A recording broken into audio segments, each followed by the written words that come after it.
د پکتیا ولایت د زرمت ولسوالۍ د کولالګو په سیمه کې د کولالګو اتحاد چمپیون ټرافي 8 ورځې کرکټ سیالۍ چې د پکتیا کرکټ ادارې په همغږۍ د 10 لوبډلو ترمنځ ترسره شوې وې د سوریه عرب لوبډلې په اتلولۍ سره پای ته ورسېدې. د سیالیو په پیلوبه کې سوریه عرب لوبډلې لومړی توپوهنه وکړه او سیالۍ لوبډلې ته د 110 منډو هدف وټاکه. په جواب کې کولالګو یاران لوبډله 29 د ټاکل شوی هدف راکړي. له دې سره سوریه عرب لوبډلې د ټورنمنټ اتلولي خپله او د سیالیو د اتلولي جامې خپل کړ. د ټورنمنټ مسؤل امیر محمد ځلاند وویل په دې سیالیو کې 10 لوبډلو برخه اخیستې وه او د اتلې لوبډلې لپاره د کولالګو اتحاد کمیټې له لوري د الټو موټر ځانګړې ډالۍ ټاکل شوې وه چې د ټورنمنټ له پای وروسته سوریه عرب لوبډلې ته وسپارل شوه. سیالیو کې تر 10 پورې لوبډلو ګډون کړی و.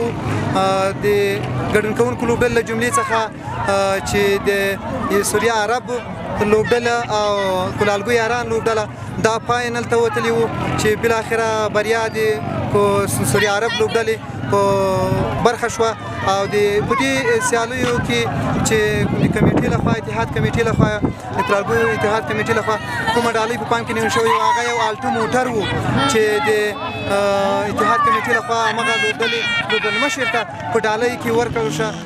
د پکتیا کرکټ ادارې امیر میرویس امان وویل چې په زرمت ولسوالۍ کې د کرکټ د داسې لویو سیالیو ترسره کېدل د ځوانانو د استعدادونو د ودې او د ورزش د پراختیا لپاره مهم ګام دی.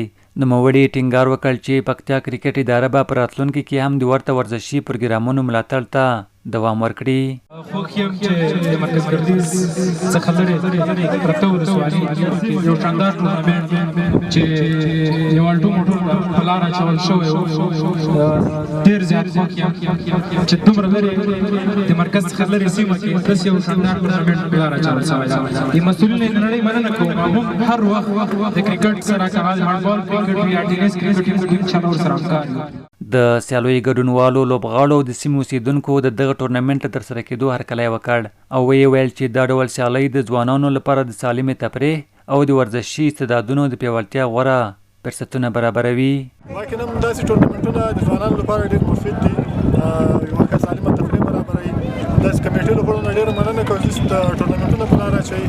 دا شان د پکتیا د محترم رئیس صاحب نه ډېره مننه کوو چې ځوانان تشویقوي او داسې لرو پرتو سیمو ته ځان رسوي. واقعا ډېر زبردسته سیالۍ ترسره شوې د کولالګو چمپیون ټرافي 2026 کال ډېرې زبردسته لوبې وسوې. دا په داسې حال کې ده چې د کولالګو سیمه د زرمت ولسوالۍ د تعمیر بازار څخه شاوخوا 13 کیلومتره واټن لري خو له نږدې 12 لسیزو وروسته په دې کچه د کرکټ سیالیو ترسره کېدل د خلکو ځوانانو له پراخ هرکلي سره مخ شوي او د ورزش مینوالو ته یې ځانګړې خوښي ور په برخه کړې ده.